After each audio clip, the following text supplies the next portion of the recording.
they actually deliver another stream of Banana Fish.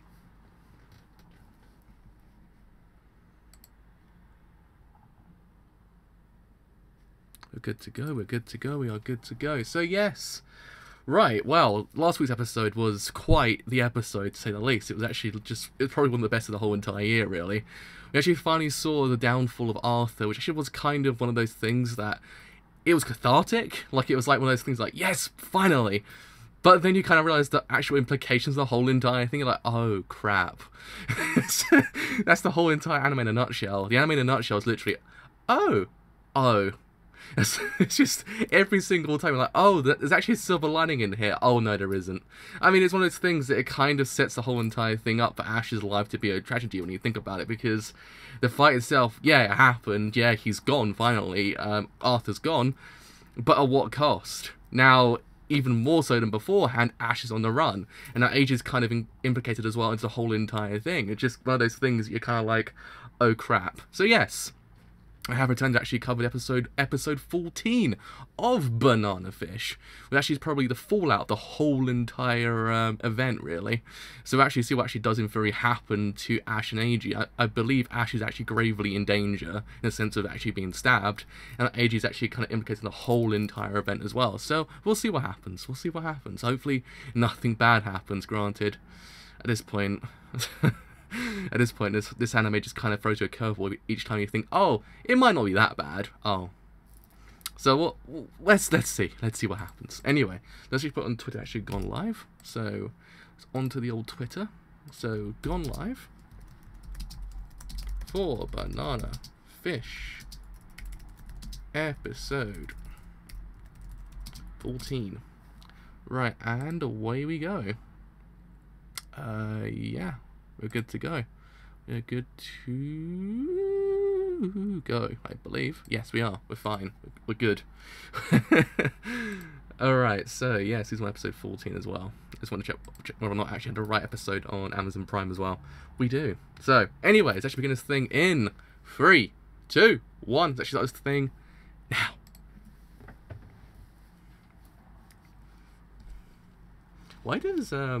Why does Amazon Prime's aspect ratio always screw up?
Also, I guess theoretically, when you think about it, separating them at this point would be even worse, because they're technically...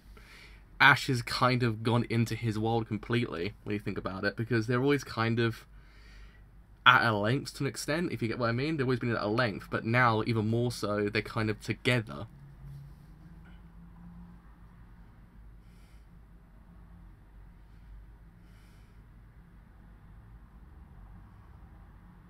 Oh, they've changed the OP, haven't they? Oh yeah, they changed the OP. I was right. I thought so. It had to be at the end of the core last week.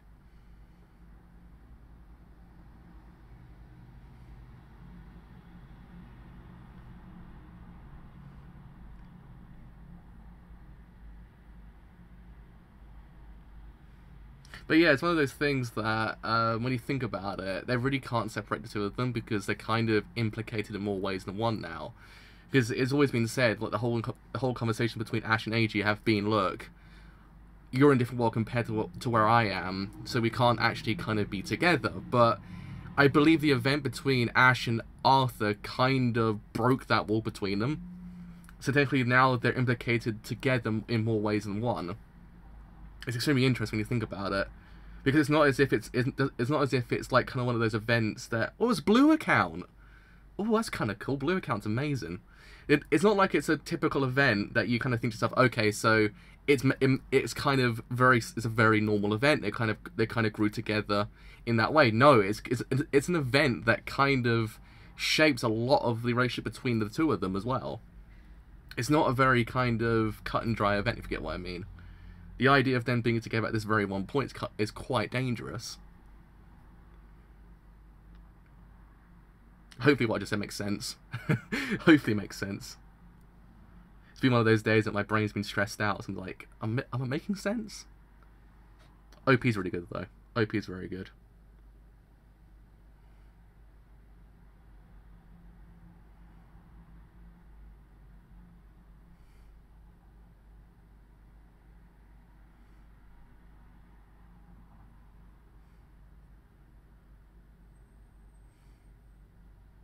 Oh man, don't do that to me now.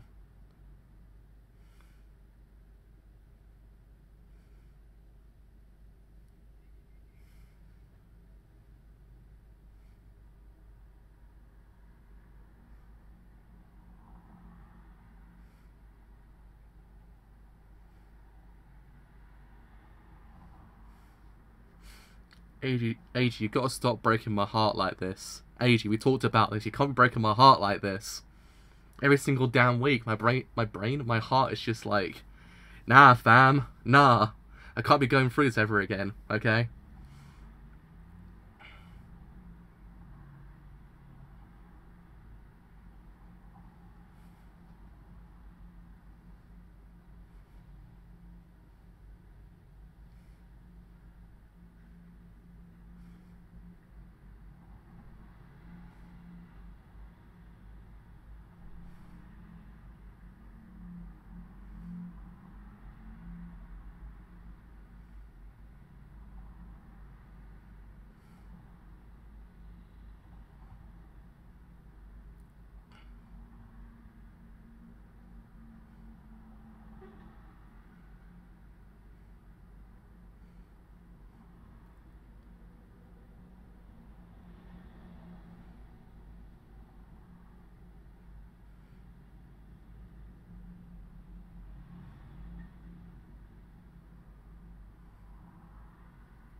I mean, I guess also when you think about it, the fact that now they're in this kind of deeper relationship in a sense of kind of that bond that event broke down, they kind of got a friction between them at the exact same time. It's a very interesting event because it's one of those events that brings down a wall between the two of them, but at the same time it creates that friction between them at the exact same time.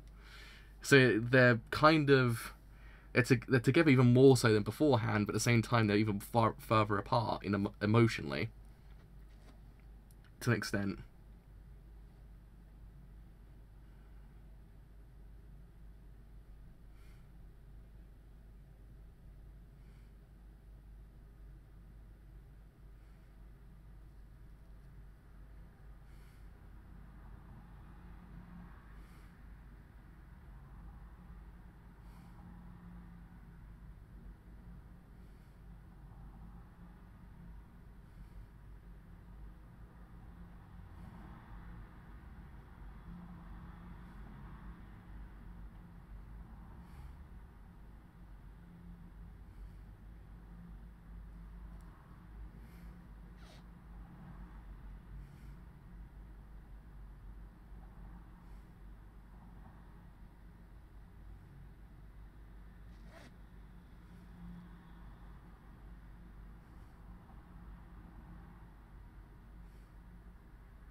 But that was terrifying.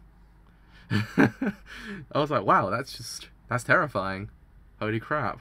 Holy crap.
I mean, I really do appreciate when the direction just goes above and beyond when it comes to just two people speaking, because that scene with Lee and Eiji just now, it was really well done because it's two people talking, but it's so dynamic in the way they speak, and it elevates the whole entire scene beyond just being two people speaking. I feel as if more shows should actually really just do that, because I had that problem with SAO. SAO had an time of 10 minutes just of two people talking, but it was just shot, reverse shot, shot, reverse shot constantly.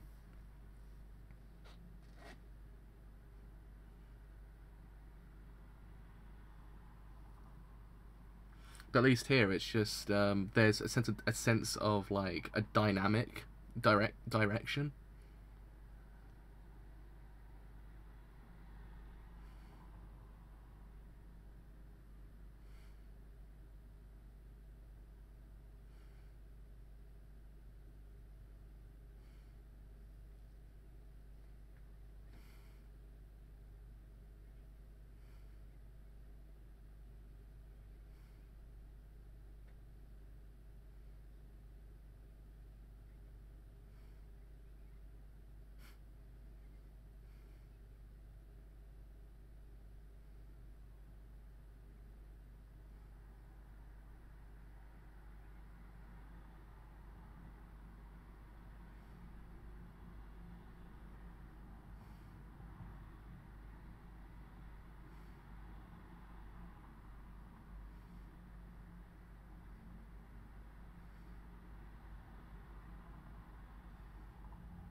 Oh man, that was smooth.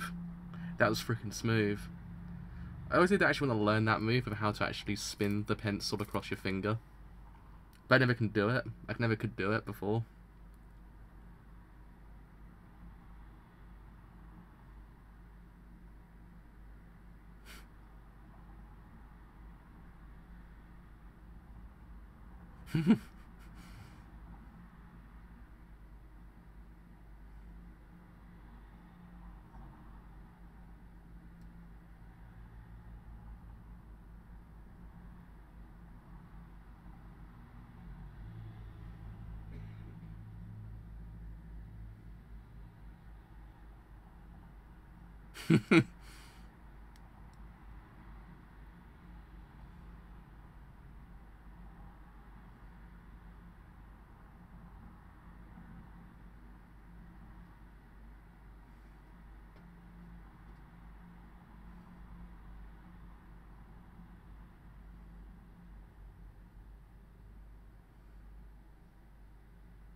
Damn.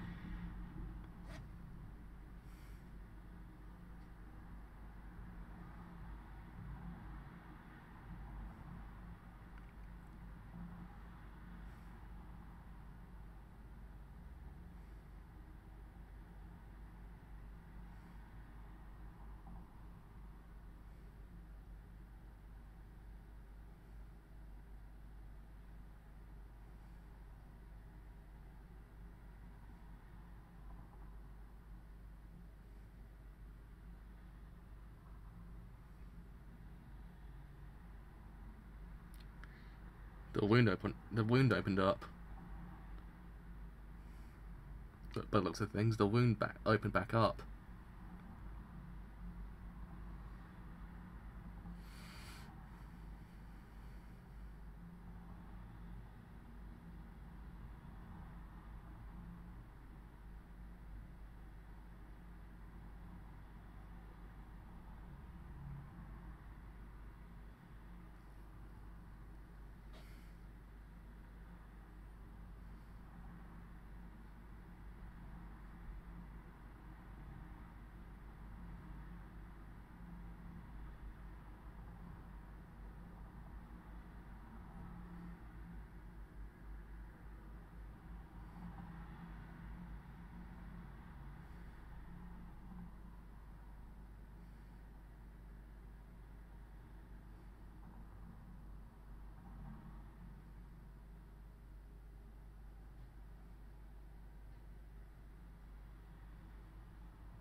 I mean, this actually is quite the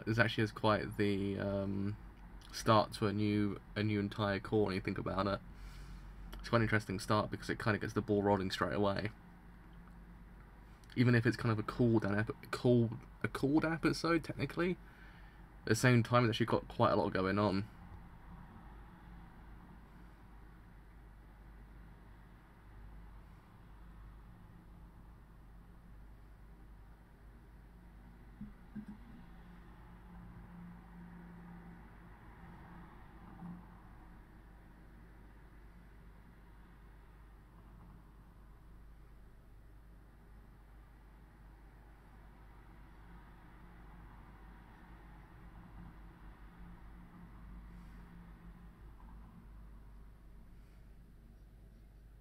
Oh, damn.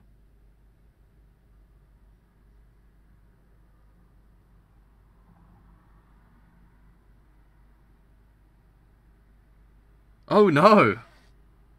Oh, no. They're actually leaving it there for that week as well. For this week, leaving it right there. Mapper, please. You gotta stop doing this. You gotta get off this whole entire thing of just making me be like, wow, why can't I just have a time machine of some kind? Oh, Mapper, why? Of all the places to leave it, you leave it on the fact that he's gone MIA completely. In a way.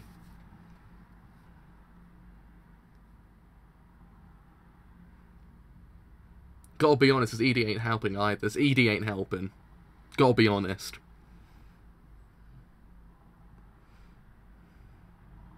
This ED ain't helping.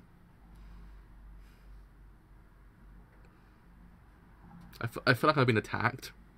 Emotionally.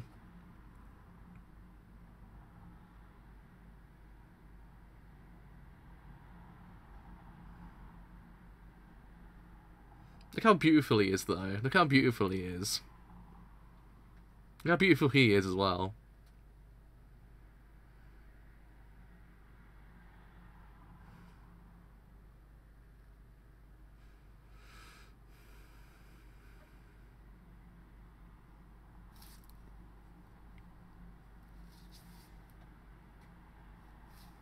Man. Why you gotta go do that to me now, of all the times in the universe, to go and make me just go, well, why can't I just have a time machine to go into the future of just 1 week, is all I ask, 1 week to actually find out what the hell's gonna happen next. You do it just at that very one stage. I mean, damn, okay, so, right, that's interesting. This whole entire episode has been really interesting, because it's actually kind of, the event itself between Arthur and Ash brought AG and Ash together even closer in a very kind of a way that you don't really expect it to actually kind of happen, because in theory, as I said beforehand, just saying during the stream itself, the idea of them being kind of in this different world was broken down in that event, because once Ash took out Arthur, basically that wall was completely broken down. He was actually in that world. He was in that world with Ash. AG was at least. AG was in the world of Ash at that very one point. But this episode's actually done the job of actually slowly just kind of kind of taking away from each other emotionally, to the point that it's kind of like, yeah, they're together in a way that's actually kind of very dangerous, very harmful, but not in the way you kind of want it to actually be. They're not emotionally connected in any way, shape, or form. Even more so now, because this whole entire event of actually Ash being dead, well, supposedly dead. Actually, he's not dead, but you know what I mean. He's supposedly dead. It's one of those things. This whole entire event just will probably shape AG's character completely, whether or not actually he will carry on, whether or not he actually will, in theory, hunt down Ash. It's one of those things that it's the test, it's the litmus test, if you get what I mean. The litmus test for AG's character, actually, kind of for him possibly even go deeper into this world of into the world of Ash at this very one stage. You don't know whether or not he actually might in theory lead Ash's gang at this very one point, is actually go and find him, because I imagine the fact is, he won't believe the fact that he's dead straight away. He'll be like, he can't have died. There's no way in hell he could have died. It's Ash, for God's sake. He can't die. So I imagine he will probably be on the lookout for him, go looking for him, kind of maybe even, I don't know, take some people down the process. We just don't know, because you don't know what AG's feeling at this very one stage. AG's a character that kind of, you kind of like, he's a very cute person, he's a very adorable person, but in a sense of how he acts, you don't really can pinpoint what he's going to do next. Because it's kind of one of those things that he has a very kind of interesting way of doing things. It's very kind of like, oh crap, what's he going to do next? It's like, it's one of those things that this world he's going into is shaping his judgments as well at the same time, so you actually really can't pinpoint what he might do next. Especially now, even more so than beforehand. Beforehand, you're kind of like, okay, so maybe he actually knows what he's doing, but it's very one stage that he now kind of feels even more connected to Ash.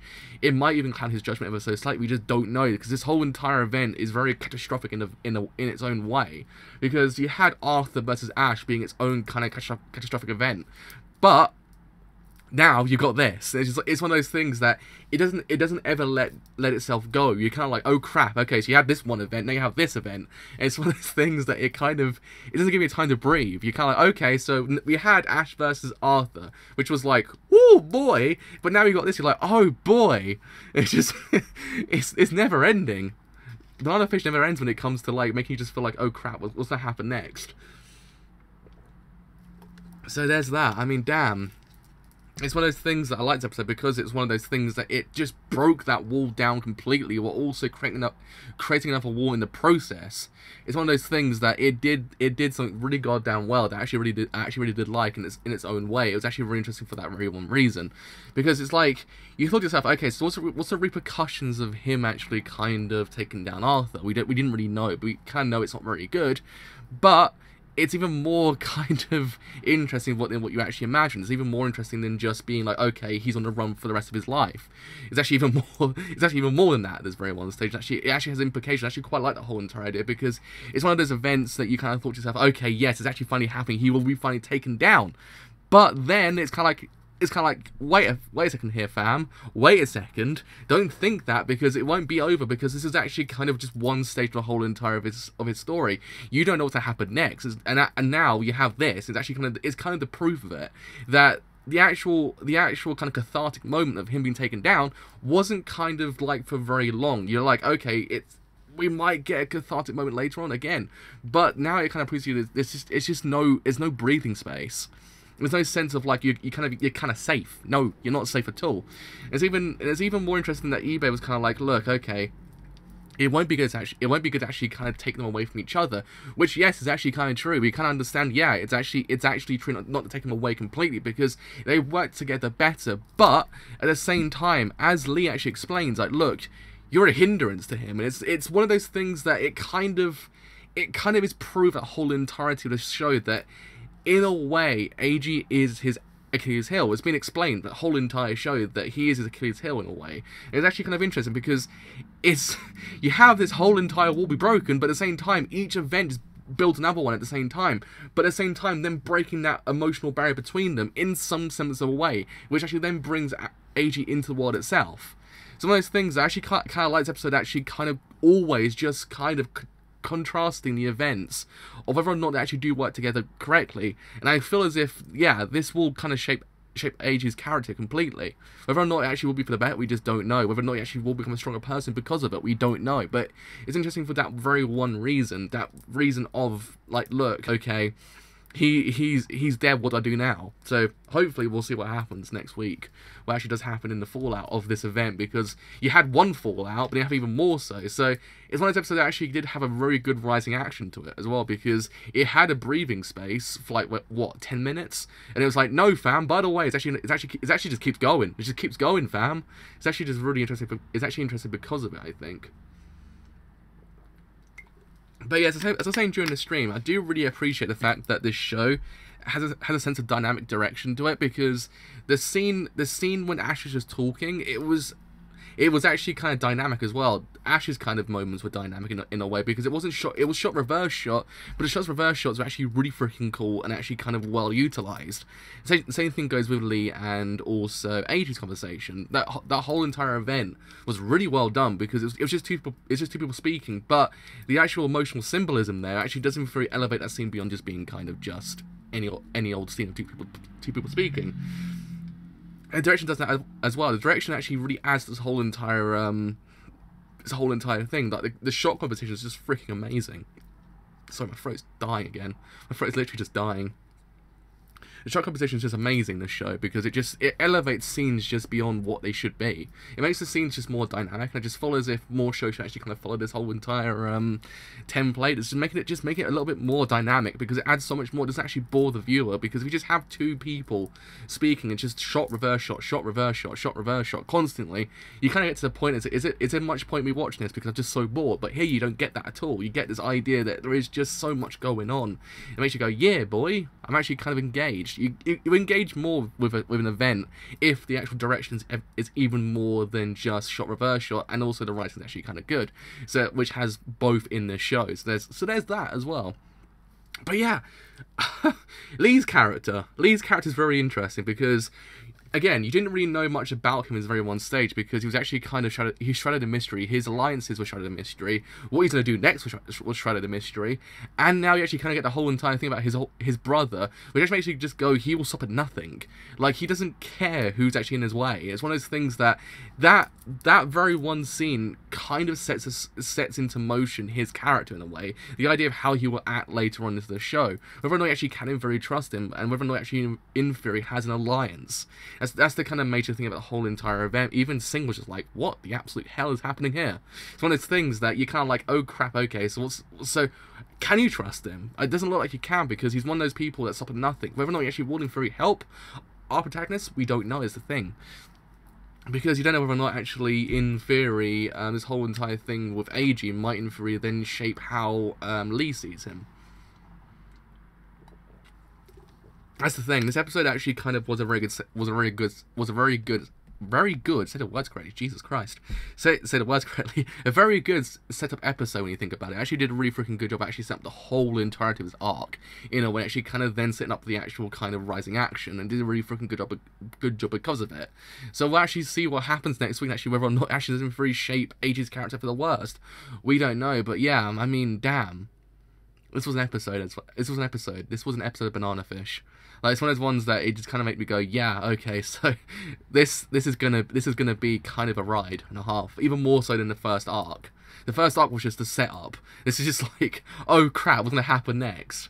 So anyway, yeah, that is me done for today. So as always, if you have enjoyed this whole entire stream as a whole on Twitch, then do leave a follow, because indeed, it does help me quite a bit. If you enjoyed it here on YouTube and you do want to leave a like, then do leave a like, because indeed, it does help me quite a bit. If you have enjoyed it here on YouTube and you do want to stay a bit longer, then do leave a sub, because indeed it does help me quite a bit. And also, if you want to stay a little bit longer, then do follow me on Twitter, because indeed it does help me quite a bit. And actually, then you will know Jesus Christ, you will then know when each streams go live, and any other streams I do, and anything else that actually doesn't really happen in my life as well. And if that's not your cup of tea, then do join my Discord server as well, because you'll know when these streams go live, and any other streams I do, and anything else. Anything else actually doesn't really happen in my life as well. But anyway, until next time, episode 15 of Banana Fish, I will see you guys later. Bye for now.